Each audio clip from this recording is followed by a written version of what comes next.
So today we are playing this game. Targi or Targi? Yeah, it's definitely not Target. Right. It's or Targi. If somebody knows the correct pronunciation, please put it in the comments. We'd love to know it because I tried checking online and I saw arguments both ways. So I don't know what the correct pronunciation was, but the important thing is it's a two-player game. It's a small box game, which I typically hate. So we'll see how this one fares. But it is by Z-Man Games, this version. I think it was released by other people, Robert. Right, in 2012, originally by Cosmos. Designers Andreas Steiger. Artists is Tyra Ikitsu and Franz Vowinkle. It's a set collection worker placement game, and the board game geek rating is 7.6. Yeah. So the game it's kind of interesting. It has a board. In essence, it's a kind of a... It's modular. Yeah, it's got a card track, if you will, where you've got a robber that kind of is the timer for the game who moves around, and every time he hits a corner, you have to kind of pay the robber. Both players have to pay the robber whatever the cost is. But along the way, you have three workers that you get to put on the exterior perimeter in spaces where the robber's not and where your opponent is not, either on the opposite side or on the space, obviously.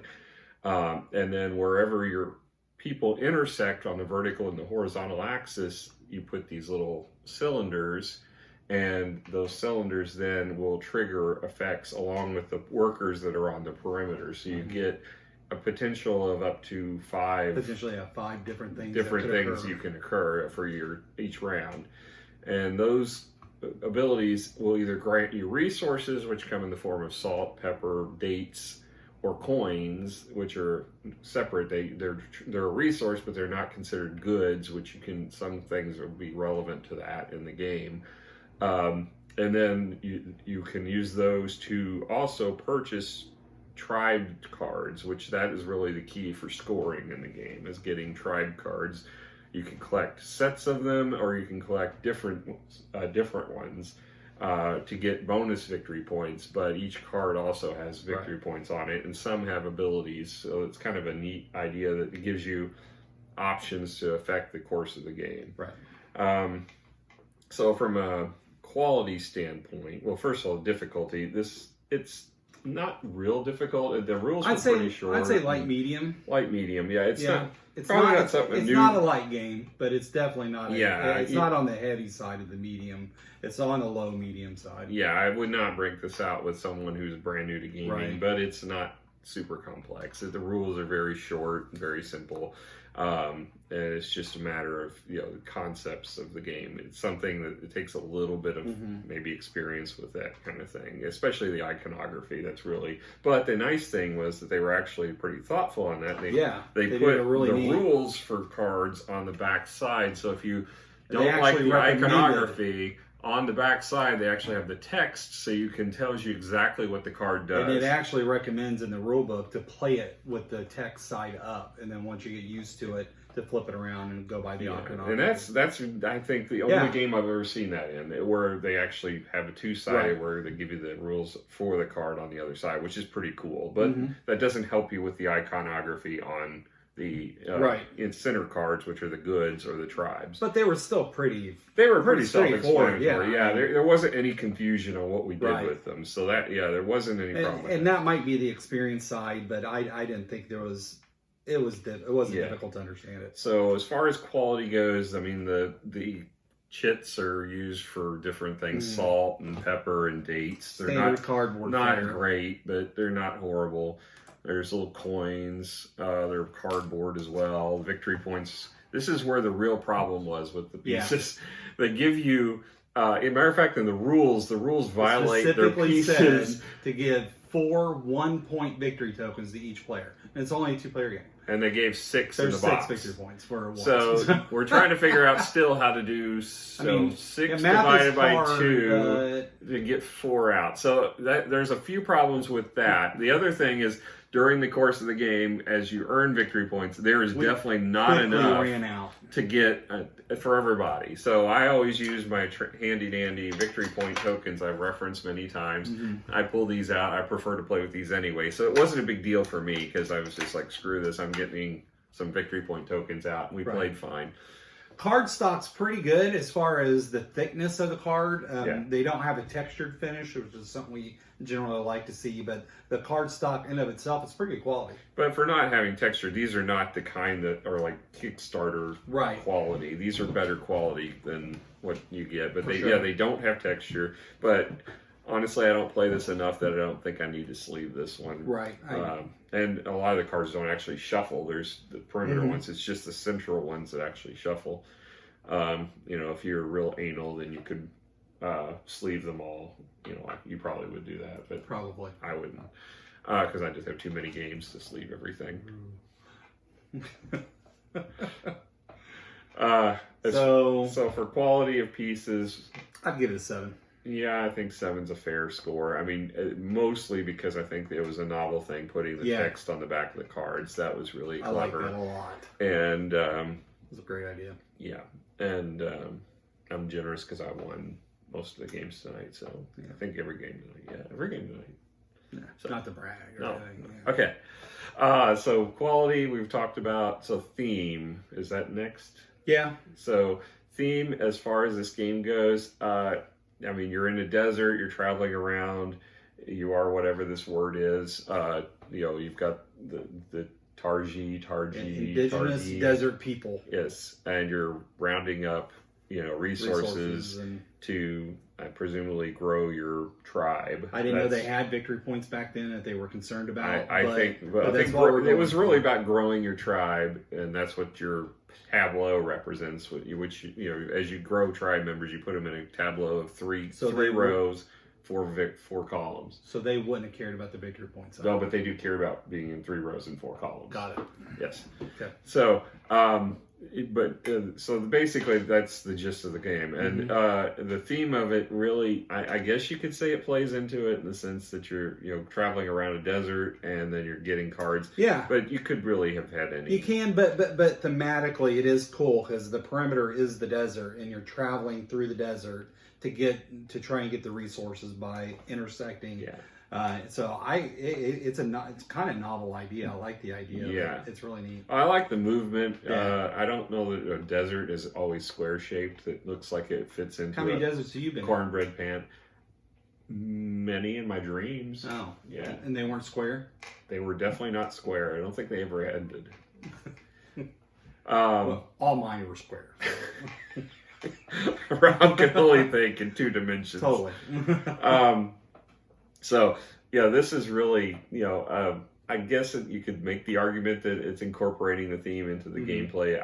I don't personally see it as that, but I don't think it's bad as far as it's a good theme for it as far as what its play is. I mean, I wouldn't think of anything that's better. I mean, you don't see square-shaped oceans, you don't see square-shaped space. I mean, there's nothing that's is actually rectangular more so than square, but anyway. Yeah. So I would give this one probably a 7. Okay. So what did you think about?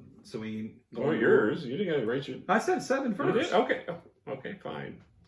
That was my idea. All right. You got 7. You get credit for 7. So what about the rules? What did you think of? The rules are pretty straightforward and simple. They're very easy to read. I don't like the way that it folds out. I mean, that's just me being my anal self. I don't like it the kind like this because then you have to fold it. You definitely don't want to fold it the other direction. Yes, not my house. No, I you didn't see that?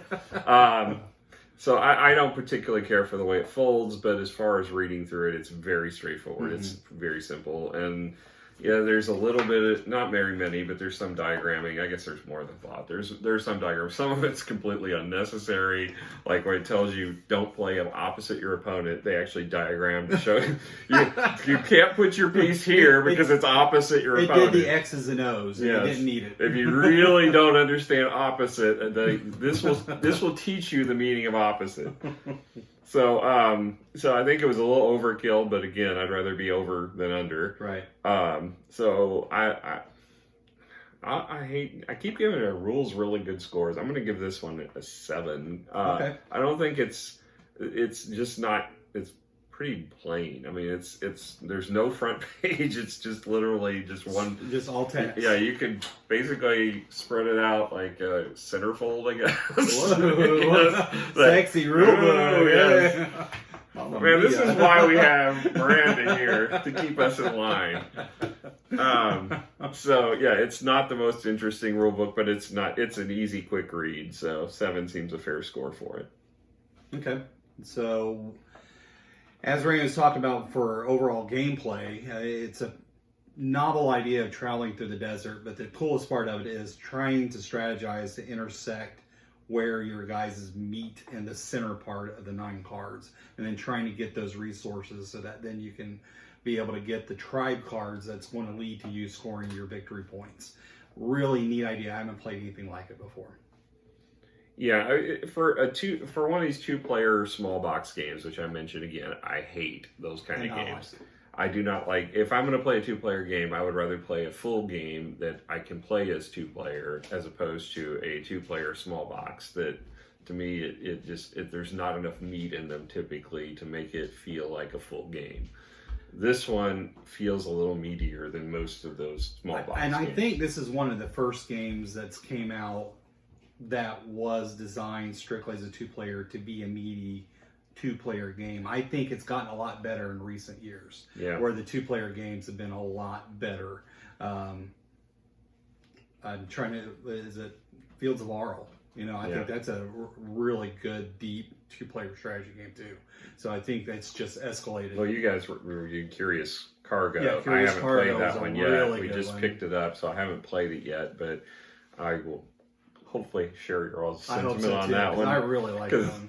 I generally am biased against these kind of games. I have a few in my collection. Most of them don't reach the table very often because I'd rather play, especially the ones that have a compatriot game that is a full game in my eyes. I think Le Havre Inland Port, the 2-player game, is fantastic. It's different enough that I like it. He does not. No. He'd rather we're not reviewing that game I know today. that, but I'm just saying that's one of these examples. Yes, I would much rather play Le Havre any day over that. But, this is, if I'm in a situation where I only have 2 people and I only have time for a small box game, this is one I would probably get out, whereas there's a lot of them I wouldn't. So what would you score it? I'm still only probably giving it a 7. It's not super in depth, and it's good fun for a light strategy game. I just can't see going higher. It's a mixed bag. I think it's novel enough that 7 just may not be high enough for. It might not be a high enough score, but 8, I don't know. 8's a really good game generally, and I don't know if it's. I don't know. I'm like a high 7, low 8. I'm kind of floating, maybe a 7.5. I'm kind of floating in between because it is novel enough and it is a good game. I was impressed. Yeah, it's one that I forget I have again, but when I get it, it's okay. It's not horrible. It's better than most of these type of games, as I mentioned, and certainly.